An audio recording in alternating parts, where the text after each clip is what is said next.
and welcome to the eFresh.com Fish and Seafood News. Today is the 11th of November. My name is Kim and these are this week's headlines. ICCAT's last chance to prove capable. Fishing grave danger to albatross. NACCIMA faults import of fish. Eastern African countries to save Nile perch. Macduff seeking cod port status.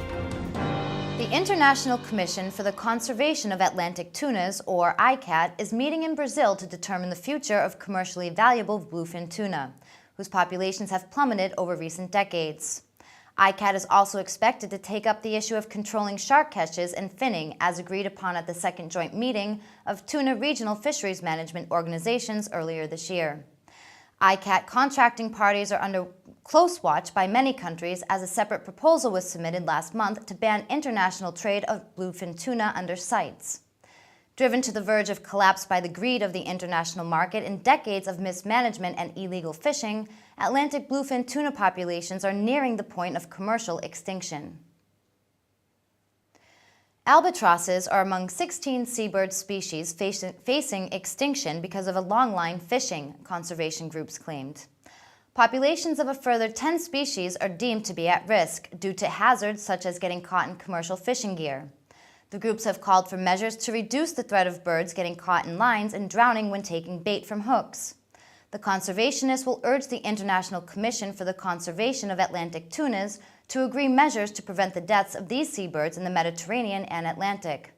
However, the Scottish Fishermen's Federation criticized the claims. Its chief executive called it an unhelpful attempt to seek an emotional rather than balanced scientific response. The Nigerian Association of Chambers of Commerce and Industry, Mines and Agriculture has faulted the importation of 740,000 metric tons of fish valued at $594.4 million annually into the country. The association said that it was not comfortable with the data on fish being imported into the country annually. It was further noted that in order to reduce the widening gap between local demand and supply and achieve the ultimate goal of self-sufficiency in fish production, the government should come up with legislation on food security. The Council of Ministers of the Lake Victoria Fisheries Organization has passed a resolution to curb illegal fishing and trade in immature Nile perch in local and regional markets. The ministers from Uganda, Kenya, and Tanzania agreed to contribute up to $600,000 to fight the illegalities in the sector by January. Speaking at the meeting, the chairman of the council said although the council had approved several decisions, documents, and guidelines on the management of Lake Victoria resources, there is need to devise ways of implementing the decisions. She said stopping illegal fishing and trade should be tackled immediately.